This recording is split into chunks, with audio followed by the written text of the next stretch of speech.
I never thought my life would take such a drastic turn when I moved to Watertown, South Dakota.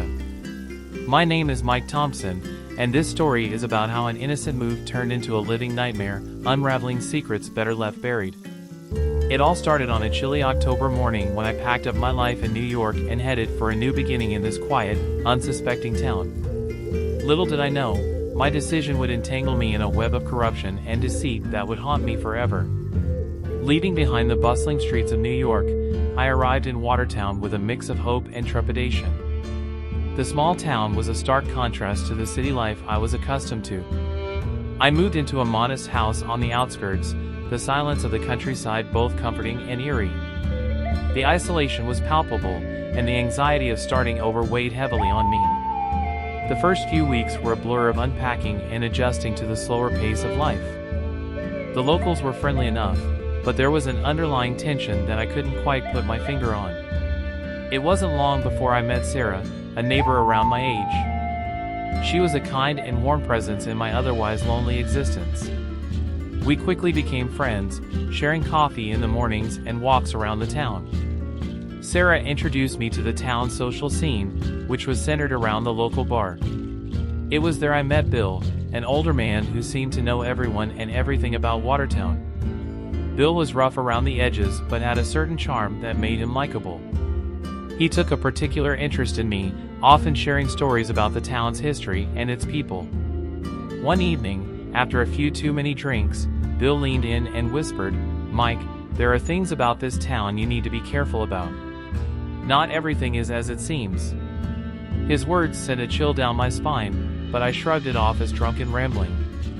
As the days turned into weeks, I couldn't shake the feeling that something was off. There were whispers of corruption and shady dealings involving the town's officials, but no one dared to speak openly about it. The friendly facade of Watertown seemed to hide a darker, more sinister side.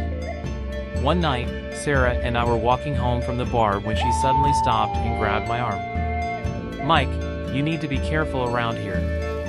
There are things you don't understand, things that can get you into serious trouble." Her eyes were filled with fear, and her warning echoed Bill's cryptic words. I laughed it off, but the unease lingered. Little did I know, the real danger was just around the corner. Sarah's warning stuck with me, casting a shadow over my days. The friendliness of the townspeople began to feel like a mask, and I couldn't shake the feeling that I was being watched.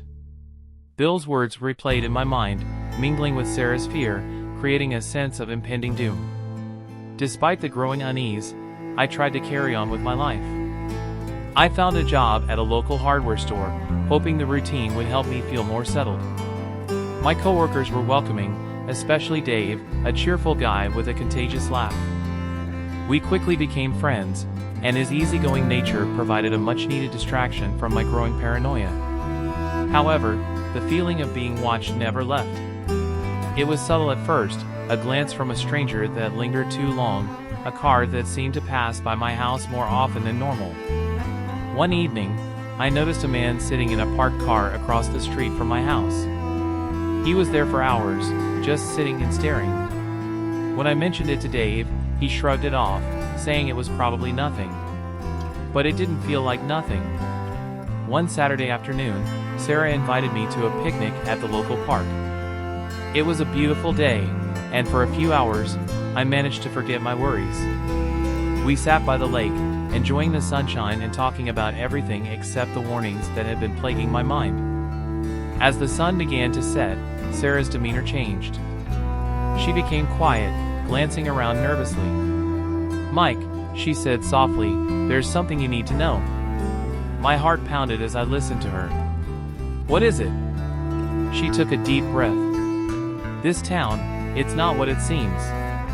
There are people here who do terrible things, and they'll do anything to keep it hidden. Bill was trying to warn you, and so am I." "Sarah, what are you talking about? Who are these people?" I asked, feeling a knot of fear tighten in my stomach. She shook her head. "I can't say more. Just be careful who you trust, Mike. Don't dig too deep, where you might not like what you find." That night, sleep eluded me. Sarah's words played over and over in my mind. What could be so terrible that even she was afraid to talk about it? My curiosity battled with my fear. Part of me wanted to dig deeper, to uncover the truth. But another part of me wanted to pack up and leave Watertown behind, to escape before I got caught in whatever was happening here. A few days later, I got my answer in the most unexpected way. It was a quiet evening at the hardware store when a man walked in. He was tall, with a cold, calculating look in his eyes. He approached me with a friendly smile that didn't reach his eyes. "Mike Thompson, right?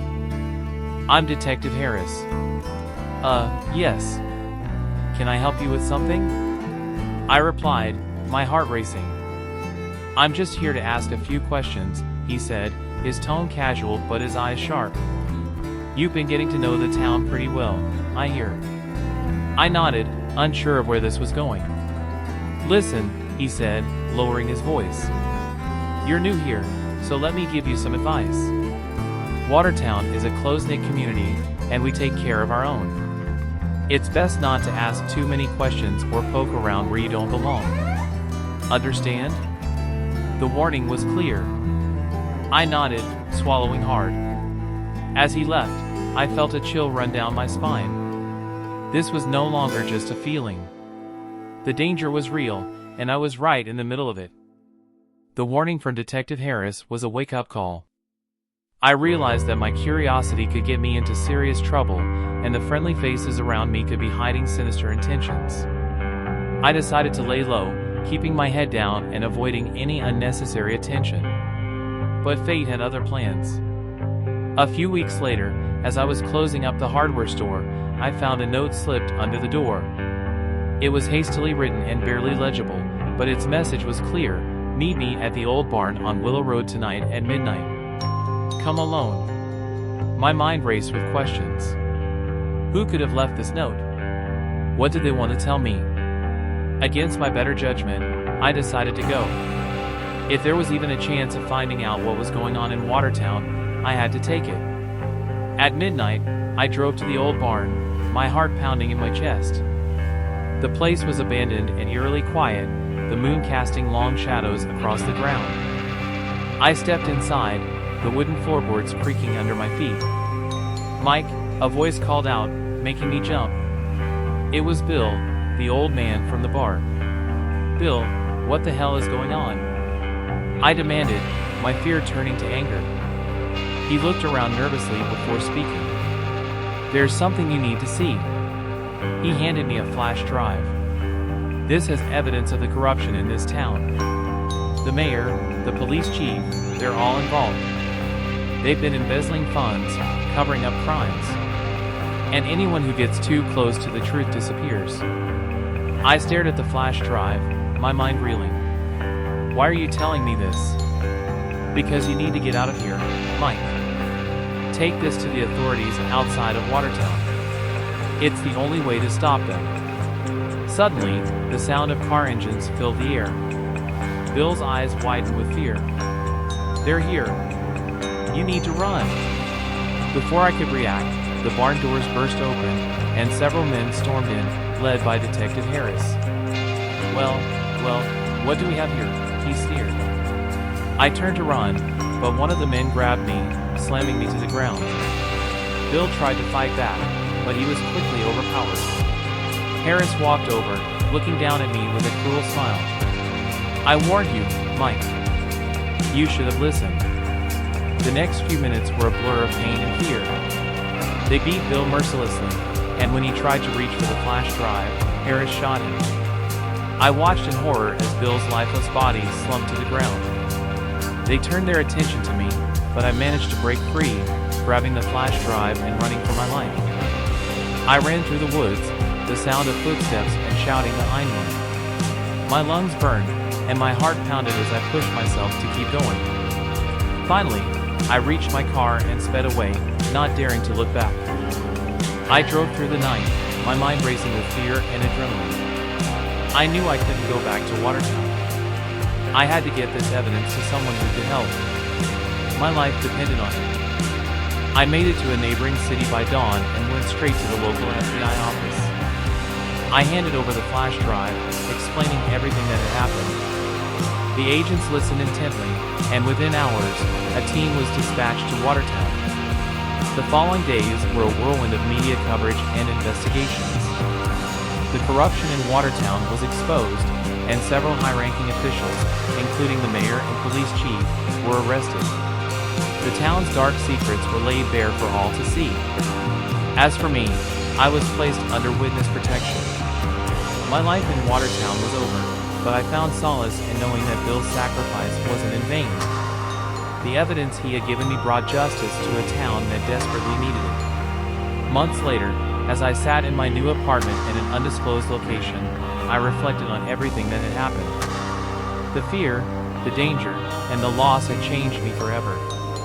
But it also taught me the value of courage and the importance of standing up for the truth, no matter the cost. I knew I would never forget Watertown or the people I met there. Their stories, their struggles, and their bravery would always be a part of me. And as I looked towards the future, I promised myself that I would continue to fight for justice, no matter where life took me.